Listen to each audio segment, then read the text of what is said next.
Praise to the lord. ఈరోజు దేవుడు మనకిచ్చినటువంటి వాగ్దానం ఏంటంటే సామెతల గ్రంథము 14వ అధ్యాయము 26వ వచనం.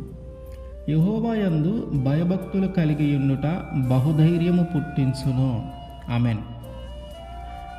మనము బాగా సంపాదిస్తూ ఉన్నప్పుడు, ధనాన్ని సమకూర్చుకొని ఉన్నప్పుడు, ఆస్తి అంతస్తులు కలిగి ఉన్నప్పుడు మనకి ఏదైనా ఒక చిన్న రోగం వచ్చిందంటే మనలో భయం కలుగుతూ ఉంటుంది. ఒక చిన్న వ్యాధి వచ్చిందంటే మనలో భయం కలుగుతూ ఉంటుంది. వెంటనే డాక్టర్ దగ్గరికి వెళ్ళి అది ఎంత ప్రమాదమో కాదో అని తేల్చి డాక్టర్ ఇది నేనేమి చేయలేదు, ఇది చాలా చిన్నది అని చెప్పే వరకు మనలో భయము కలుగుతూనే ఉంటుంది. మనం భక్తిపరులమే, దేవుని యందు భయభక్తులు కలిగిన వారమే, కానీ ఒక చిన్న రోగం వచ్చినా వెంటనే భయపడి డాక్టర్ దగ్గరికి వెళ్ళి డాక్టర్ తేల్చి చెప్పాలి ఇది ఏమీ చేయదు నిన్ను అని. అప్పటి వరకు మనలో ధైర్యము రానే రాదు. కారణం ఏంటంటే మనము పైకి మాత్రమే భక్తిపరులం, అంతరంగమునంతా పాపమే. పేరుకు మాత్రమే భక్తిపరులముగా మనం చెప్పుకుంటూ ఉన్నాము, కానీ ఆ ముసుగులో మనము ఈ లోక సంబంధమైనవి ఏవైతే చేయకూడదో అవి చేస్తూనే ఉన్నాం. పైకి భక్తిపరులుగా ఉన్నామో లోపల మాత్రం పాపము జరిగిస్తూ ఉన్నాం. ఈ అంతరంగమున ఎప్పుడైతే మనము పాపము చేస్తూ ఉన్నామో, పైకి భక్తిపరులుగా ఉంటూ లోపల ఎప్పుడైతే పాపం జరుగుతూ ఉందో, అప్పుడు మన జీవితంలోకి ఏదైనా ఒక చిన్న రోగం వచ్చినా, ఒక చిన్న వ్యాధి వచ్చినా, ఒక చిన్న శ్రమ వచ్చినా, ఒక చిన్న కష్టం వచ్చినా వెంటనే మనలో భయం కలుగుతూ ఉంటుంది. మనలో భయం కలగగానే ఆల్రెడీ మనం సంపాదించుకొని ఉన్నాం కాబట్టి, ధనాన్ని సమకూర్చుకొని ఉన్నాం కాబట్టి, ఆ ధనాన్ని అంతా వెచ్చించేసి అదంతా కూడా డాక్టర్ దగ్గరికి తీసుకొని వెళ్ళి వాళ్ళకి ఇచ్చేసి, ఈ శ్రమ నిన్నేం చేయదు, ఈ రోగం నిన్నేం చేయదు, ఈ వ్యాధి నిన్నేం చేయదు అని ఆయన చేత చెప్పించుకున్న తర్వాత అప్పుడు మనం కొంచెం నెమ్మది కలిగి ఉంటాం. అంటే భక్తి పరులమే, కానీ సరైన ఆ భక్తిని మనము కనపరచకపోవటాన్ని బట్టి, మనము అంతరంగమున పాపము కలిగి ఉండటాన్ని బట్టి మనలో ధైర్యము లేనే లేదు. నిజంగా నువ్వు సరైన భక్తి చేసి ఉంటే ఖచ్చితంగా నీవు ధైర్యంగా ఉండేవాడు. ఎందుకంటే ఆయన చెప్తున్న మాటే అది. ఎవరైతే దేవుని యందు భయభక్తులు కలిగి ఉంటారో వాళ్ళు బహుధైర్యంగా ఉంటారు.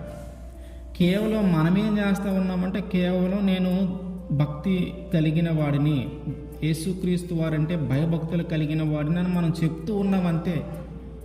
దానికి సంబంధించి ఏం చేస్తే మనము దేవుని యందు భయభక్తులు కలిగిన వారం అవుతామో అది చేయట్లా.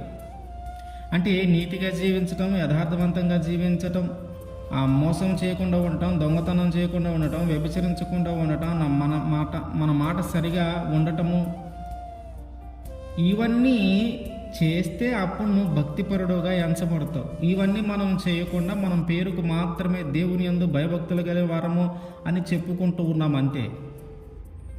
ఇవేవి చేయకుండా ఆ మాట చెబితే సరిపోదు, ఇవన్నీ చేయాలి. ఇవన్నీ చేయకుండా మనము వేరే వాటి వైపు వెళ్తూ ఉన్నాం. కానీ ఆజ్ఞ అతిక్రమమే పాపము కనుక, ఆ పాపము మనలో ఉంది కనుక, ఆ పాపం మనలో ఉన్నంతకాలం మనకి చిన్న బాధ వచ్చినా, చిన్న శ్రమ వచ్చినా, చిన్న వ్యాధి వచ్చినా, ఇదంతా మరణం కోసమే వచ్చిందేమో, నేను చేసిన పాప ఫలితం ఇప్పుడు నా మీదకి వచ్చిందేమో, ఈ పాపం చేయటాన్ని బట్టి ఈ వ్యాధి వచ్చిందేమో అని భయపడి, ఇది మరణానికి ఏడ అప్పగిస్తుందో, ఇది మరణం వైపు ఏడ దారి తీస్తుందో, దీనివల్ల నేను చనిపోతానని నాకు భయం కలిగి మనలో ఉన్న ధైర్యాన్ని మనం కోల్పోతూ ఉన్నాం. అందుకనే దేవుడు అంటూ ఉన్నాడు, నీ భక్తి నీకు ధైర్యాన్ని పుట్టించట్లేదా? నువ్వు నిజంగా భయభక్తులు కలిగిన వాడవైతే నీకు నువ్వు ధైర్యంగా ఉండాలి. ఆ శ్రమ రాని, బాధ రాని, ఒక రోగం రాని, ఏదైనా జరగని, నీవు నిజంగా భయభక్తులు కలిగిన వాడవైతే నీలో ధైర్యం ఉండాలి. ఎందుకంటే నా దేవుడు నాకు తోడుగా ఉన్నాడు, ఆయన నన్ను కాపాడతాడు. నా దేవుడు నాకు తోడుగా ఉన్నాడు, ఈ రోగం నుంచి నన్ను విడిపిస్తాడు. నా దేవుడు నాకు తోడుగా ఉన్నాడు, ఈ పరిస్థితి నుంచి విడిపిస్తాడు. నా దేవుడు నాకు తోడుగా ఉన్నాడు, ఈ శత్రువుని జయించేలాగా చేస్తాడు. ఈ కఠినమైన పరిస్థితి నుంచి బయటికి తీసుకొని వస్తాడు.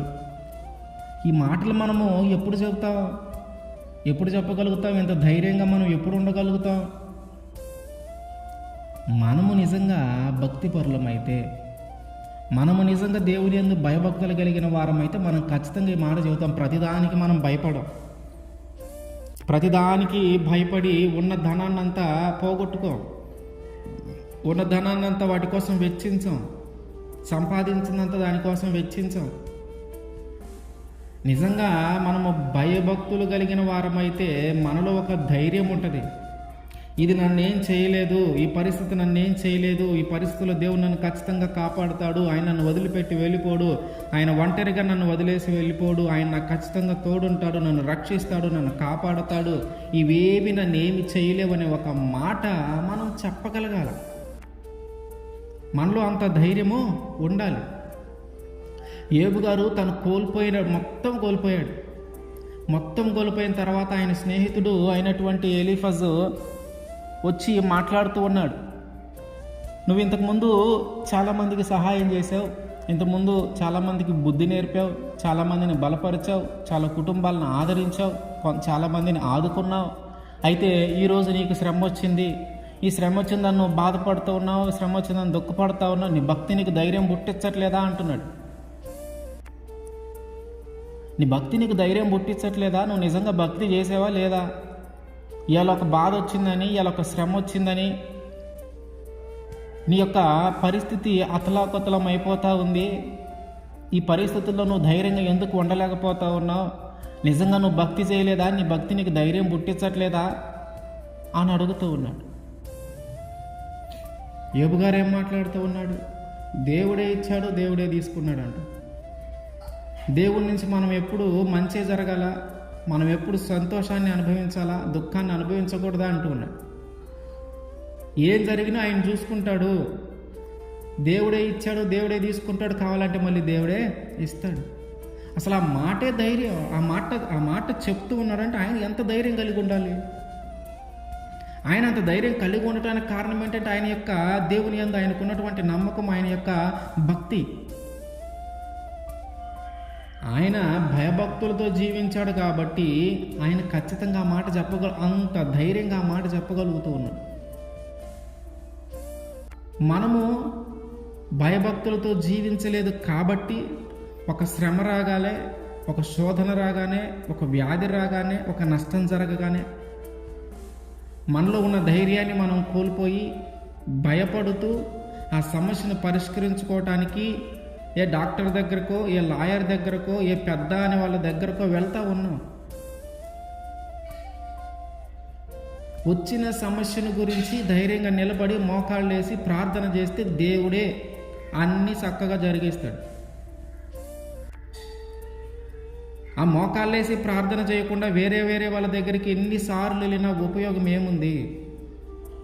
సమస్య వచ్చిందంటే, ఒక కష్టం వచ్చిందంటే, ఒక వ్యాధి వచ్చిందంటే దాని నుంచి విడిపించగలిగిన శక్తి కలిగిన దేవుడు ఉన్నాడు. ఆయన్ని వదిలేసి వేరే దగ్గరికి వెళితే ఉపయోగం ఏముంది? వాళ్ళు ఏమైనా మార్చగలుగుతారంటే వాళ్ళు ఎవరు ఏమీ మార్చలేరు. ముందు నీలో ధైర్యం ఉండాలా. అందుకనే అంటున్నాడు, ఎవరైతే దేవుని యందు భయభక్తులు కలిగి ఉంటారో వాళ్ళు బహుధైర్యంగా ఉంటారంట. మరి ఆ ధైర్యం మనలో ఉందా? నిజంగా ఆ ధైర్యం మనలో ఉంటే దేవుని యందు మనం భయభక్తులు కలిగి జీవించిన వారమే. ఒకవేళ ఆ ధైర్యం మనలో లేదా, మన యొక్క భక్తిలో, మన యొక్క విశ్వాసంలో ఏదో పొరపాట్లు ఉన్నట్టే.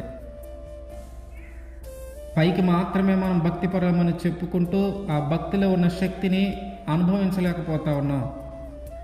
పైకి మాత్రమే భక్తిపరులమని చెప్పుకుంటూ ఆ ముసుగులో భక్తిపరుడు ఎలా ఉండాలో, ఎలా జీవించాలో అలా జీవించకుండా ఈ లోకములో వాటిని అనుసరించి జీవించటాన్ని బట్టి ఇప్పుడు మనలో భయం ఏర్పడతా ఉంది. అందుకనే ఆయన అంటున్నాడు, నీ భక్తి నీకు ధైర్యం పుట్టించదా అంటే ఖచ్చితంగా పుట్టించాలి ధైర్యాన్ని. ఎంత శ్రమ రాని, ఎంత బాధ రాని, మోషే ఫరో ఎదుట మాట్లాడాలి. నత్తివాడు సరిగా మాట్లాడలేడు, నా వల్ల కాదయ్యా, నేనేం చేయలేను, నేను మాట్లాడలేను, అసలు ఫరో ముందు మాట్లాడటం అంటే అసలు ఆయన ముందు నిలబడటానికే నాకు ధైర్యం సరిపోదు, అట్లాంటిది నువ్వు వెళ్ళి మాట్లాడంటూ ఉన్నావు, నువ్వు వెళ్ళి ఒక ఇంకా గట్టిగా చెప్పాలని నువ్వు వెళ్ళి వార్నింగ్ అంటా ఉన్నావు, అసలు నా వల్ల ఏడవుతుంది, నేను మాట్లాడలేను. అసలు నాకు నాలుక సరిగానే తిరగదు, ఆయన ముందు నిలబడితే ఇంకా అసలు తిరగదేమో, నా వల్ల కాదన్న. అట్లాంటి వ్యక్తిని కూడా ధైర్యంగా నిలబడి మాట్లాడేలాగా చేశాడు దేవుడు. దావీదుకి కొదమ సింహం ఎదురైంది, ఎలుకబంటి ఎదురైంది. వాటితో పోరాడటానికి మనిషికున్న శక్తి సరిపోదు. ఒక సింహాన్ని జయించాలన్నా, కొదమ సింహాన్ని జయించాలన్నా, ఒక ఎలుకబంటిని జయించాలన్నా మనిషికి ఉన్నటువంటి బలము, మనిషికి ఉన్నటువంటి శక్తి సరిపోదు. భయపడలా, దేవుడు నాకు సహాయం చేస్తాడు, దేవుడు నాకు తోడుంటాడు అనుకున్నాడు, వాటిని జయించాడు. వీటన్నిటికంటే రెండింతలు భయం కలిగేటటువంటి గొల్యాతు ఎదురయ్యాడు. ఒక్కటే మాట, దేవుని పేరట నేను నీ మీదకి వస్తూ ఉన్నాను, అక్కడే విజయం వచ్చేసింది. అదే ధైర్యం, అసలు ఆ మాట పలకటమే ధైర్యం. నా దేవుడు నాకు తోడుగా ఉన్నాడు, నిన్ను జయించేలాగా చేస్తాడు, నా దేవుడు నాకు తోడుగా ఉన్నాడు, నీ మీద విజయాన్ని ఇస్తాడు. ఇదే ధైర్యం. ఈ ధైర్యము ఇప్పుడు మనలో లేదు. ఎందుకంటే ముందు మనం సరిగ్గా భక్తి చేయట్లా. భక్తి అని పేరుంది, భక్తిపరుడు అనే ఒక పేరుంది, భక్తురాలు అనే పేరుంది.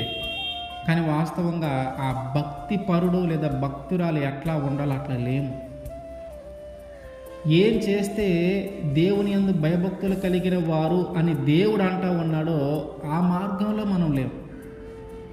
అందుకనే మనం పైకి భక్తిపరులుగా ఉన్న లోపల ఒక పాపము, అంతరంగమున ఒక పాపం మనలో ఉంది కనుక మనకి ఎంత చిన్న శ్రమ వచ్చినా, ఎంత చిన్న బాధ వచ్చినా మనలో భయం కలుగుతూ ఉంది. కానీ ఆ భక్తి మనలో ధైర్యాన్ని పుట్టించట్లా. ఎందుకంటే మనం భక్తి పరులుగా జీవించలేకపోతా ఉన్నాం. ఎవరైతే దేవుని యందు భయభక్తులు కలిగి ఉంటారో వాళ్ళందరికీ దేవుడు బహుధైర్యాన్ని ఇస్తాడు. ఒకవేళ మనం ఇట్లాంటి స్థితిలో కానీ ఉంటే మన భక్తి మనకు ధైర్యము కలిగించేలాగా మన యొక్క ప్రవర్తనను మనం మార్చుకోవాలి. మనము సరైన భక్తిని కానీ చేస్తే ఖచ్చితంగా మనం ఎప్పుడు కూడా ధైర్యంగా ఉంటాం. ఆమేన్.